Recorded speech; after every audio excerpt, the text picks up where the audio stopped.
tema de salud, haciendo énfasis tal vez en el tema de siempre. Ojalá dejemos de hablar de este tema en el futuro, pero sigue siendo imperioso, que son los desafíos que tienen que ver con los problemas de sostenibilidad financiera. Antes de empezar la presentación, cuando venía hacia acá de otro foro, pude enterarme rápidamente de las presentaciones que hicieron sobre casos exitosos. El de Johnson & Johnson, de la Clínica del Rosario sobre reemplazos articulares, el de Baxter para enfermedad renal crónica y el de Compensar en el tema de microbiología y centralización de esos aspectos. Los quiero mencionar por la siguiente razón. Yo creo que el cambio social para bien, el progreso de las sociedades se construye más de abajo hacia arriba que de arriba hacia abajo. No le paren tantas bolas a los ministros y lo que hace el gobierno.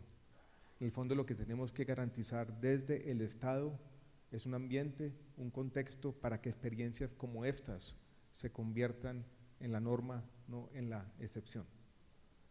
Esto es lo que nos muestra el camino, esto es lo que va acumulando capacidades, esto es lo que va sumando a ese know-how colectivo, que no es otra cosa que la definición de desarrollo, formas de hacer las cosas mejor, de en el margen ir entre todos,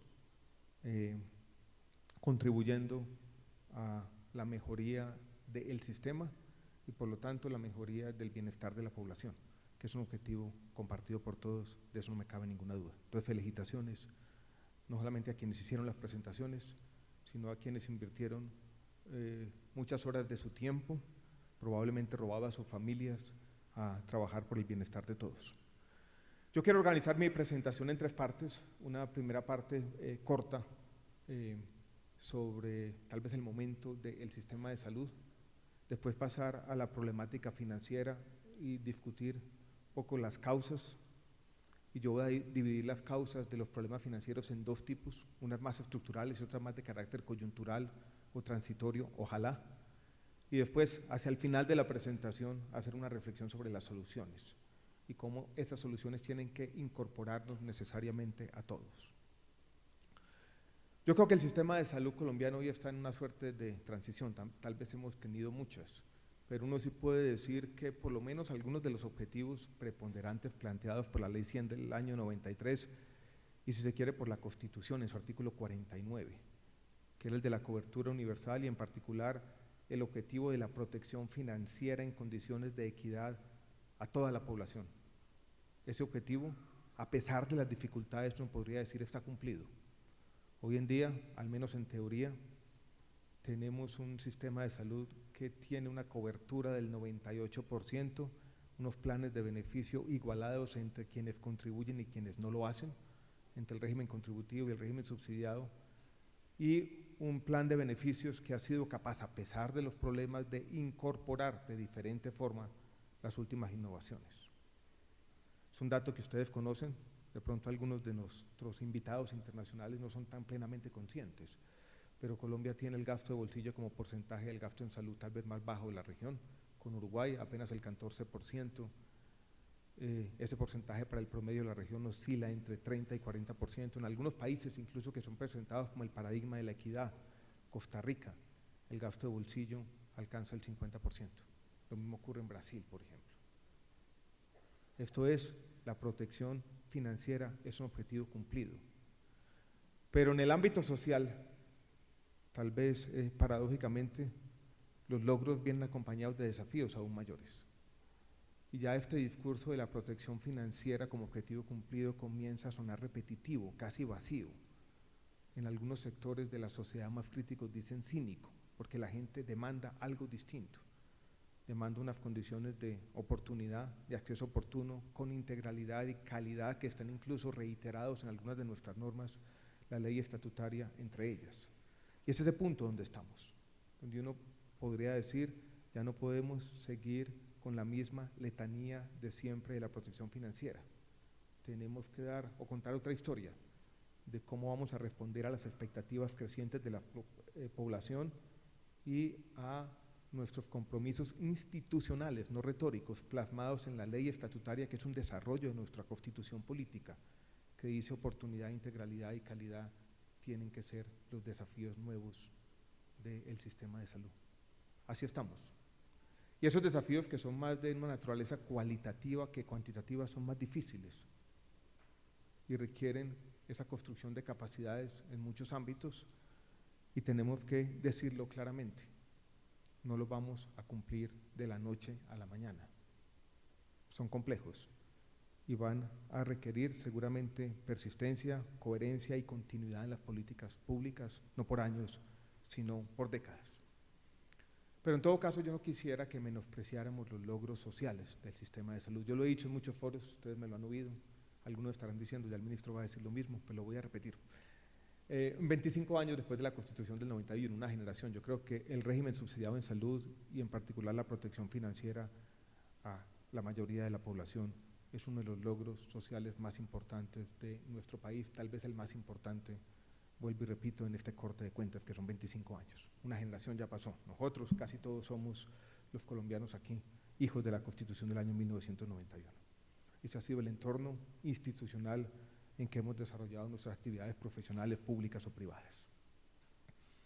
Tal vez el punto que más me preocupa es que esas dificultades o tensiones financieras, esos problemas de sostenibilidad, no solamente amenazan esos objetivos más complejos de calidad, oportunidad e integralidad, sino que yo diría ponen en riesgo también los objetivos ya cumplidos, no solo los desafíos, sino los del pasado, de protección financiera.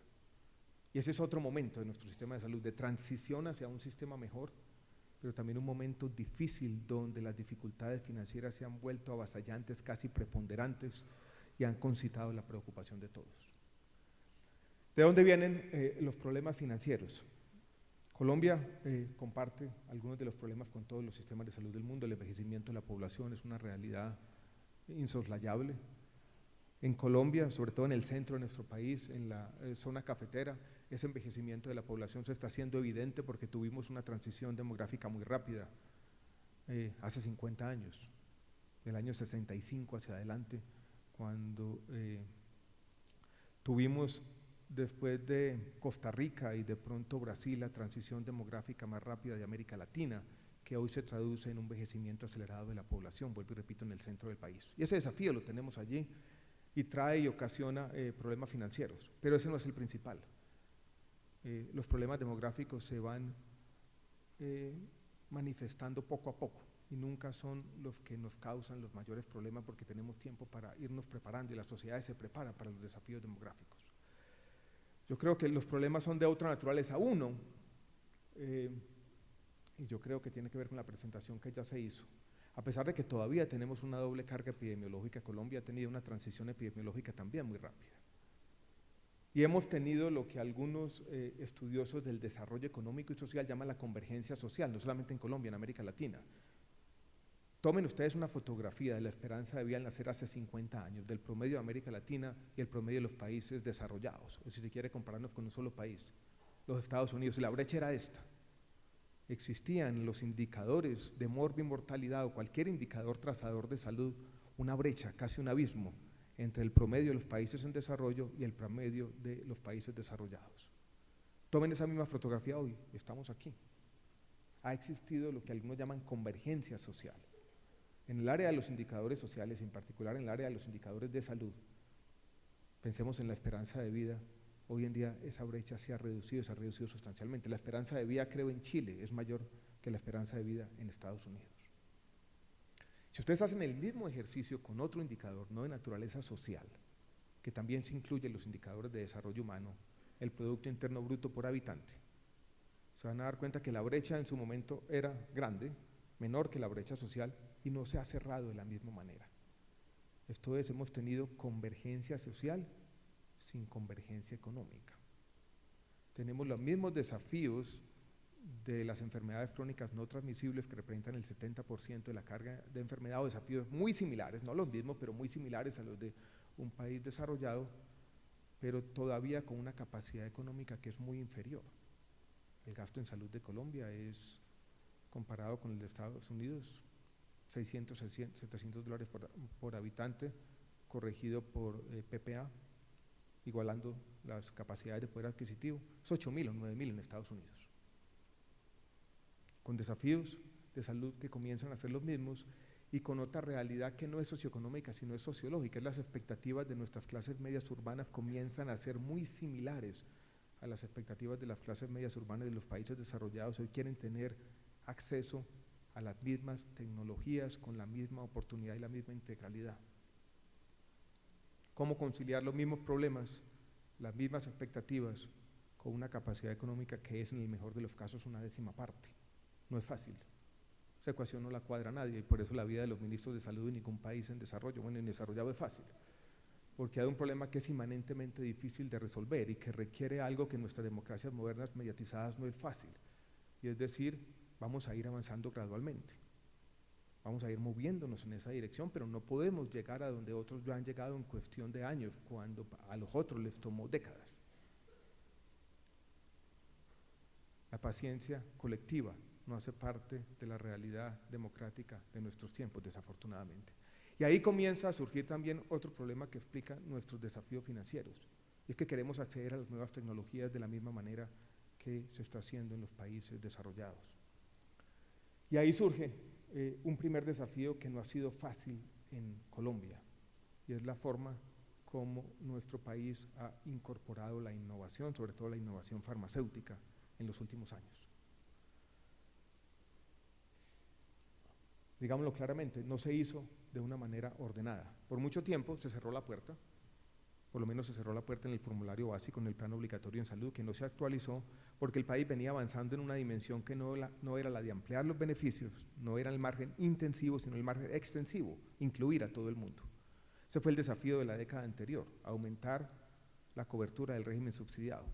Mientras sumábamos personas, se nos olvidamos que el plan básico, nuestro formulario básico heredado del Seguro Social por allá a comienzos de los años 90, se había convertido en un plan completamente desueto, obsoleto, que había olvidado la innovación tecnológica. Y se comenzó a acumular esta presión por mucho tiempo, y la forma como se abrieron las puertas, incluso antes de la sentencia T-760 del año 2008, fue de par en par. Nos movimos de una situación en que no pagábamos nada a pagarlo todo casi a cualquier precio. Y eso generó unos problemas financieros acumulados muy difíciles y todavía estamos viviendo ese legado. Lo quiero decir claramente, no hemos superado esa circunstancia financiera que creó la explosión de NOPOS desde el año 2007, 2008, incluso hasta ahora. Para nuestros visitantes, el NOPOS son esas tecnologías e innovaciones, medicamentos, dispositivos que no hacen parte de nuestro plan obligatorio en salud y que en Colombia también se cubren, y se cubren con recursos de los excedentes que dejan los fondos públicos que alimentan la salud, tema que no es fácil. Expectativas de la población, problemas similares a los de los países desarrollados, más la ausencia de reglas claras en la incorporación de las nuevas tecnologías. Yo creo que son algunos de los problemas estructurales que explican los problemas financieros. A eso le tenemos que sumar un conjunto de ineficiencias y sobre todo problemas regulatorios también en el aseguramiento que llevaron a la desviación de recursos, y también problemas de corrupción que han sido endémicos de la sociedad colombiana y también tenemos que mencionar de manera concomitante. A esa situación estructural, ya corregida en algunos aspectos, yo creo que hoy somos más capaces de incorporar algunas de las tecnologías de manera ordenada. Hoy tenemos una regulación o control de precios que por lo menos es legítimo ante la sociedad, aunque todavía no nos va a resolver o no nos resuelve todos los problemas. Hoy tenemos una regulación más clara sobre la habilitación financiera de las compañías pagadoras o aseguradoras que impide la desviación de recursos después del decreto 2704, y en particular las normas que competen o que atañen a la inversión de las reservas técnicas. Pero no hemos resuelto todavía el problema ético fundamental de cómo vamos a construir legítimamente un no para algunas de las tecnologías que no pueden incorporarse inmediatamente porque no seríamos capaces de pagarlas. Sigue siendo una pregunta abierta, de hecho sigue siendo un problema estructural. Desafortunadamente a ese problema estructural financiero se le suman algunos problemas coyunturales, más de este momento. Cuando yo mencioné hace un rato el bajo gasto de bolsillo del 14%, eso tiene una implicación inmediata, que yo creo que debería ser clara para todo el mundo, y ustedes que hacen sus planes financieros la debían tener en cuenta. Un bajo gasto de bolsillo significa que en Colombia, más que en otros países de la región, la salud financiera de nuestro sector, lo que les pasa a ustedes todos los días, depende más del comportamiento de los ingresos fiscales de la nación que del comportamiento de la economía como un todo. Bajo gasto de bolsillo significa eso, que estamos más atados a lo que le pasa a los ingresos fiscales que lo que le pasa a la economía. Y hoy estamos viviendo una situación que es paradójica. En la economía colombiana tenemos un aspecto que es claramente positivo, y es que con la caída de los precios del petróleo y la caída de los precios de las commodities en general, hemos tenido una desaceleración económica, pero que ha sido atenuada. No estamos en una crisis económica ni en nada que se le parezca. Incluso en términos de la tasa promedio de crecimiento económico estamos bien por encima de la región. La economía sigue siendo dinámica, pero del lado de los ingresos de la nación sí tenemos un problema sustancial todavía no resuelto plenamente, y es que los ingresos se cayeron en algo así como el 20-25%, y vuelvo, repito, la suerte del sector por tener un bajo gasto de bolsillo está atada necesariamente, como parte casi de una identidad, a los ingresos fiscales de la nación. Si uno fuera a hacer una proyección hacia adelante, ustedes decían, no, bueno, mi sector va a crecer como crece la economía colombiana y póngale 1 o 2 puntos de crecimiento real. Yo decía, cuidado que en este sector las cosas de pronto no funcionan así. Cuando uno tiene un bajo gasto de bolsillo, las cosas comienzan a complicarse. Y yo las cuentas que tengo que hacer, y bueno, ¿cómo van a crecer los ingresos fiscales de la nación? ¿Qué dinamismo va a haber ahí? ¿Cuál es el futuro de la reforma tributaria? ¿Qué está pasando con los precios de las commodities que afectan los ingresos de nuestros países? Vuelvo y repito, ese es un aspecto que tenemos que tener en cuenta en la forma como se percibe el futuro de nuestro sector hacia adelante. Y eso también nos impone un nuevo desafío. Yo creo que formas innovadoras de aumentar el gasto de bolsillo tienen que acompañar nuestro desarrollo ulterior y futuro también, para tener un poco más de estabilidad y que no todo dependa de lo que pase con el sistema general, al que ya hemos estirado mucho, casi hasta romperlo. A eso se le suma otra dificultad de corto plazo. De pronto ustedes son conscientes algunos, pero no todos. Y es que la incorporación de esas tecnologías la pagamos en los últimos años, del periodo 2006-2007, ahora, con los excedentes que habían sido acumulados en el FOSIGA, en nuestro fondo público. Si nosotros fuéramos a devolvernos atrás al año 2007 y ustedes fueran a leer un titular sobre los problemas financieros de la salud o una columna de opinión, todos repetían lo mismo. Tenemos grandes problemas financieros o algunos problemas financieros emergentes, y la plata de la salud está invertida en TES. Eso hacía referencia en que en su momento coexistían algunas tensiones financieras emergiendo y unos excedentes invertidos en deuda pública, en papeles de deuda pública. Y eso no tenía sentido. Más de 10 billones de pesos, un ahorro acumulado por un tiempo largo.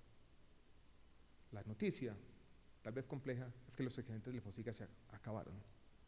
Hoy estamos, perdón por el lenguaje coloquial, ras con ras. Y la incorporación de las tecnologías entonces la tenemos que pagar con los excedentes que se generan cada año, que cada vez son menores. Y hoy en día el desafío nuestro al terminar el año, afortunadamente vamos a ser capaces de pasarlo, es el desafío de pagar lo corriente, de que el sistema no entre en una cesación de pagos, no solamente en las unidades de pago por capitación, sino también en pagar los 2,7 billones de pesos que vamos a pagar por servicios y tecnologías no POS este año. Eso incluso complica el manejo financiero del sector. Hemos hecho algunas innovaciones que nos han permitido lidiar con este problema. Uno, la estructura o arquitectura institucional inicial del FOSIGA, ustedes recuerdan, está basada en unos cajones. Teníamos subcuentas. Hoy en día ya no tenemos subcuentas, ya tenemos unidad de caja en el FOSIGA. Eso nos permite tener más flexibilidad y pasar la plata de un lado para otro, porque tenemos excedentes en unas cuentas y déficit en otras. Eso nos ha permitido coyunturalmente resolver algunos de los problemas y, vuelvo y repito, garantizar que no entremos en cesación de pagos. Pero ya este es un tema más complejo y cuando nosotros empezamos a mirar a 2017, entonces decimos, bueno, ¿cuál va a ser el monto de los servicios y tecnologías no POS? Y hacemos algunas cuentas y decimos, si son más de 2,5 billones de pesos, ya no tenemos excedentes, ya esto comienza a complicarse. Entonces estamos operando en una situación difícil, sin colchón, con una caída en los ingresos fiscales de la nación, y hay que sumarle otro problema, y es que la devaluación nos encareció las tecnologías. Ustedes también lo han vivido. Este es un aumento, sobre todo que se empezó a dar desde el año pasado, acompañado a un tema que afortunadamente ha venido cediendo, y es el tema de la inflación, que también fue complejo y que se comió buena parte del aumento de la unidad de pago por capitación de este año. Afortunadamente, creo que vamos a terminar este año con una inflación inferior a la que estábamos percibiendo por allá en el mes de junio, ojalá por debajo del 6%. Pero cuando uno mira los problemas estructurales y coyunturales, vuelvo y repito, los estructurales tienen que ver con nuestra incapacidad colectiva como sociedad de tener un arreglo, un contrato coherente a la hora de incorporar ordenadamente lo nuevo en un contexto que no es el mismo de los países desarrollados, porque gastamos una 10ª parte o una 20ª parte si nos comparamos con Estados Unidos. Y a eso le sumamos el bajo gasto de bolsillo, ergo la dependencia de los ingresos fiscales de la nación, más el fin de los excedentes, más la devaluación, las tensiones financieras no son fáciles. Yo creo que para todos debe ser claro como lo siguiente, a veces ustedes sienten que operan en un contexto de mercado, pero eso hay que hacerle contrapeso con otra visión que podríamos tener de la situación de salud en Colombia. En el fondo, un sistema de salud como el sistema general es un sistema complejo de compras públicas. A pesar de que tenemos muchos compradores muy diversos, en el fondo es uno solo. Y si en el fondo lo que tenemos es un gran comprador estatal, nosotros nos tenemos que preocupar de lo que pasa con el Estado, de lo que pasa con las finanzas públicas, de lo que pasa con los ingresos que son destinados al sector, y de lo que pasa también con la pulcritud y la honestidad con la cual invertimos esos recursos estatales. Y de eso depende, en buena medida, el futuro de nuestro sector. ¿Cómo vamos a salir de esta encrucijada entonces? Donde se nos amalgaman, se nos juntan, se nos superponen unos problemas que comparten todos los sistemas de salud, pero que son más agudos en nuestro país, por la cobertura universal ya lograda, por la protección financiera, el bajo gasto de bolsillo, no lo he mencionado, pero también la excesiva judicialización y nuestra interpretación, no solamente como Estado, sino como sociedad, interpretación maximalista del derecho fundamental a la salud, más las dificultades coyunturales. ¿Hay salida o no hay salida? Piensen mentalmente ustedes. Tiene que haber, ¿no? No podemos ser inferiores a las circunstancias y entre todos tenemos que buscar una salida que, como lo decía al comienzo, va a depender de la rectoría que se ejerza desde el centro, pero también de la forma como todos los agentes nos comportemos. En el fondo yo he dicho, a veces exagerando en la pedagogía, en el academicismo, que aquí estamos ante un problema de acción colectiva. Decidimos como sociedad pagar mancomunadamente la salud, hicimos una vaca, lo decimos aquí en Colombia, pusimos la plata aquí y todos empezamos a girar contra ese fondo. A mí me gustaría algún día hacer un ejercicio como el siguiente, juntar el pareto de los agentes del sector, aquí están muchos, tanto la industria, quienes tienen la representación de algunos de los dispositivos como algunos de los grandes prestadores, y que entre todos sumemos los planes de negocio, los planes de expansión, qué está pensando, cuál va a ser nuestra participación de mercado y cuándo voy a vender a cada uno. Sumemos todo eso, comparémoslos con los recursos públicos disponibles y con lo que nos queda, esa partecita de gasto de bolsillo. Estoy seguro que la sumatoria de las demandas expresadas en los planes de negocio de expansión de todos los agentes supera con creces los recursos disponibles en el sector. Y por eso, en las últimas semanas, cuando yo voy a Bucaramanga y veo allí que se inaugura un gran hospital con 300 cámaras de cuidados intensivos, yo digo, buena noticia, pero ¿quién va a pagar por esto? Y voy a Medellín y lo mismo pasa con el Hospital Pelotón Uribe, y estamos y hablo con ustedes y todos tienen planes. Eso es bueno y yo veo que el sector está creciendo. Pero cuando se trata de un sistema general sin gasto de bolsillo, donde en buena medida depende del dinamismo de los ingresos del sector público, ahí tiene que haber una preocupación. Entonces, ¿qué estamos haciendo? Yo voy a plantear las soluciones que son integrales, sobre todo las que más tienen que ver con lo que se hace desde el ministerio. Las voy a plantear en 3 partes. Voy a llamar una primera parte que tiene que ver con ingresos, una segunda le voy a dar el nombre de política farmacéutica y una tercera le voy a dar el nombre de modelo de atención. Empezamos con ingresos. Acabo de venir de una conferencia también, mejor un taller, donde había varios representantes de América Latina sobre enfermedades crónicas no transmisibles con preocupaciones muy similares, donde yo expuse la siguiente idea, que es una idea difícil, y es, cuando estamos en el contexto de las enfermedades crónicas no transmisibles y se enfatiza una y otra vez las políticas preventivas, que se vuelven casi una mantra. ¿Dónde está la prevención? ¿Dónde está la prevención? ¿Qué hacen ustedes en términos de rectoría? ¿Qué hacen los agentes de salud en términos de prevención? Prevención en el contexto de enfermedades crónicas no transmisibles significa cambiar comportamientos. Cambiar comportamientos en las 4 áreas principales que se han identificado. La gente tiene que hacer más actividad física, tiene que tener hábitos de alimentación saludable, ojalá no fumen y tengan un consumo moderado de alcohol. ¿Cómo logro yo, desde el centro, respetando las libertades individuales, cambiar comportamientos? Que alguien se levante y decida hacer las cosas distintas. Todos ya hemos vivido lo suficiente para saber que cambiar comportamiento no es fácil, que existe una inercia de lo habitual, que uno se habitúa a hacer ciertas cosas y hacerlas de manera diferente es difícil. Las políticas de prevención se enfrentan a esa inercia de la vida diaria de todos. Y desde el Estado existen 3 tipos de políticas públicas o herramientas para cambiar comportamientos. Unas tienen que ver con la adecuada comunicación del riesgo a la población. Por ejemplo, las advertencias sanitarias en los paquetes o cajetillas de cigarrillo, yo creo que han tenido un éxito importante. Es una forma, no solamente apelando a la razón, sino a las emociones de transmitir el riesgo y comunicarlo adecuadamente. Eso a veces cambia comportamientos. En Colombia la incidencia del consumo de tabaco ha disminuido, según los últimos 2 datos, algo así como en 300.000 personas, que es un dato o un logro que cabe resaltar. Pero en muchos otros ámbitos de la vida social no hemos sido capaces de hacer una comunicación efectiva del riesgo. Alguien mencionaba ahora los accidentes de tránsito, por ejemplo. Cómo ha sido difícil en muchas regiones del país que la gente tenga una precaución obvia, como la de utilizar los cascos protectores. Muy difícil, y a pesar de que tratamos de muchas maneras, ustedes han visto algunos de los comerciales de televisión, de comunicar los riesgos. Tenemos otra forma de cambiar comportamientos más compleja, donde los sociólogos tienen una larga experiencia de fracasos, y es creando normas sociales. No sé si ustedes han visto algunos de los comerciales que nosotros hacemos, sobre todo para concitar la atención de los jóvenes y, por ejemplo, transmitir una idea que fumar no está de moda, que no es un comportamiento que tenga el aprecio de sus semejantes.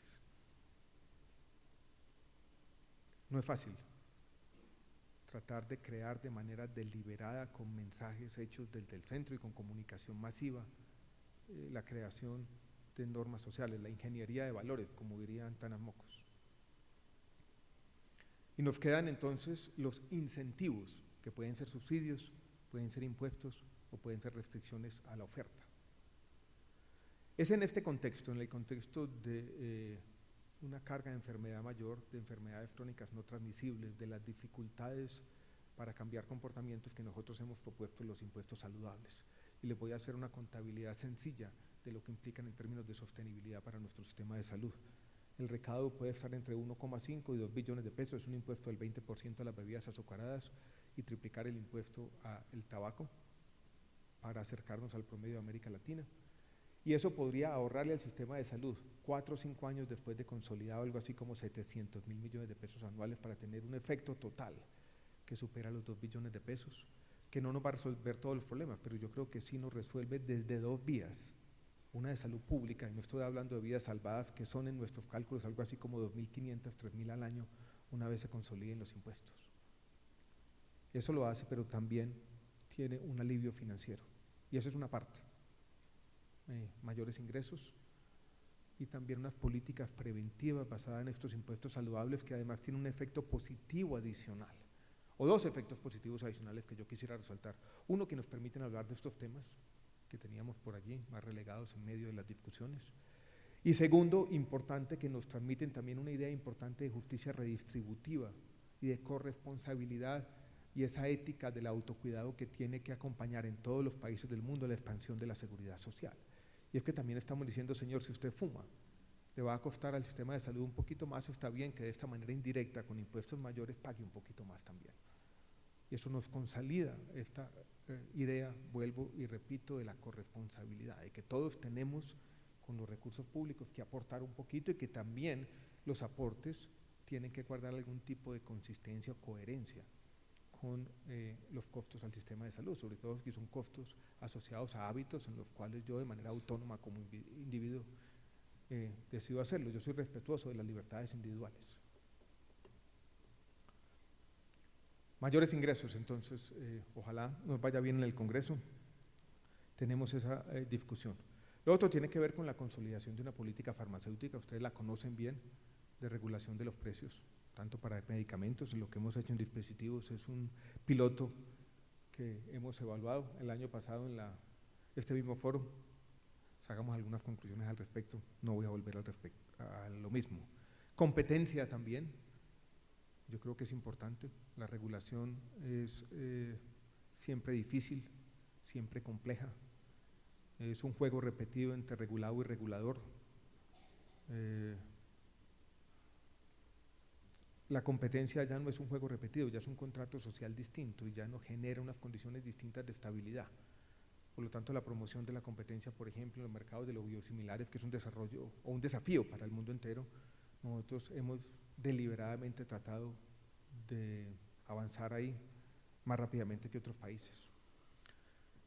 Las reglas que tenemos como Estado para incorporar de manera más ordenada en las innovaciones, es lo que tiene que ver con el papel del Instituto de Evaluación de Tecnologías en Salud y es sobre todo el papel en el contexto del artículo 72 del Plan Nacional de Desarrollo que plantea esa simultaneidad entre los procesos de autorización de mercado, registro sanitario y de evaluación de costo-efectividad. La presentación que me antecedió fue una presentación bastante interesante y yo creo que nos muestra lo bueno de la innovación. Ustedes tienen todos un teléfono celular sin el cual no podemos vivir, para bien y para mal. Es una ventana al mundo. Nadie hace 20 años o 25 fue capaz de escribir una novela de ciencia ficción donde digamos usted va a tener una ventanita donde va a ser capaz de acceder a todos los libros del mundo, todas las canciones del mundo y todo lo que ha hecho la humanidad. Ni siquiera imaginábamos el poder que íbamos a tener como seres humanos. Y ese práctico cada vez vale menos. Sin embargo, yo creo que tenemos que ser sinceros entre todos. A veces en las innovaciones del sector farmacéutico no pasa lo mismo. Hemos tenido innovaciones marginales que cuestan mucho más, pero su valor agregado no es tan grande como el de esos aparaticos. De pronto ustedes algunos leyeron el artículo que publicó el Washington Post la semana pasada sobre las insulinas, por ejemplo. Descubiertas por la humanidad hace 85, 90 años, que costaban 5 o 6 dólares, y hoy cuestan 70, 75, 80, con innovaciones marginales que en términos por lo menos de los indicadores básicos de mortalidad no parece justificar para nada esos aumentos en los precios. Entonces tenemos un divorcio entre valor y precio en alguna de la innovación que se hace en el sector y los sistemas de salud como el nuestro tienen que ser capaces de hacer esa diferenciación y tener capacidad de discernimiento y decir yo a este precio, estas tecnologías no lo incorporo porque nosotros estamos lidiando con recursos públicos y tenemos que ser capaces de decir esto sí y esto no. Y eso es lo que se quiere hacer en el contexto del artículo 72 y es otra parte importante, creo yo, de la política farmacéutica, como es la regulación de precios, como lo es la competencia y como son también las normas de transparencia, que es lo otro que están haciendo allí y sobre todo lo que vamos a hacer con lo que hemos llamado mi prescripción para las tecnologías y servicios no POS. No con el prurito del gran hermano, sino como deben evaluarse el uso de recursos públicos. Los médicos que entran y prescriben un medicamento no POS para el paciente que tienen al frente están ejecutando recursos públicos. Y toda persona que ejecuta recursos públicos tiene que rendirle cuentas a la sociedad, casi sobra decirlo. Ingresos, esta es la política farmacéutica basada en los ejes, nada distinto. Regulación de precios para no pagar más de lo que debe pagarse, competencia donde debe existir la competencia, capacidad de discernimiento para adoptar las nuevas tecnologías y transparencia en el comportamiento de los agentes. Son los pilares fundamentales de la política farmacéutica. Eso tiene que estar acompañado de un modelo de atención distinto. Las EPS tienen todavía una deuda con la sociedad en los elementos de gestión de riesgo, por ejemplo, donde tenemos que ser mucho más eficaces. Fortalecimiento de la puerta de entrada en los modelos de atención. Al menos en las grandes ciudades yo creo que tenemos un equilibrio perverso en la forma como sigue operando nuestro sistema de salud. Yo lo digo, por ejemplo, en mi ciudad, Medellín. Ustedes van, hay unas infraestructuras hospitalarias en los primeros niveles muy bonitas que hizo la empresa social del Estado pública, Metro Salud, Nuevo Occidente y San Cristóbal, la conocen. Y uno va allá y espantan, no hay nadie. Y vayan a la sala de urgencia del Hospital San Vicente o de la Clínica León 13 o del Hospital Pablo Mundo y están atestadas. Eso demuestra ineficiencia en la forma como se accede a los servicios de salud, pero lo más complejo de todo es que todo el mundo se queja, pero nadie parece estar dispuesto a cambiarlo. ¿Por qué? Porque en el fondo es un equilibrio en el que la gente no le está yendo mal del todo. Digo a los agentes, a los pacientes sí les está yendo mal. Y eso lo tenemos que cambiar un poquito y el modelo de atención en salud apunta a eso, a romper esos equilibrios perversos de los que nos quejamos tanto, pero que no estamos dispuestos a cambiarlos. Y yo creo que los nuevos mecanismos de pago y las redes integradas de servicios de salud tienen que hacer parte también de ese nuevo modelo de atención que de alguna manera acabe con las formas ineficientes como hemos venido afrontando los líos y retos de la prestación en nuestro futuro.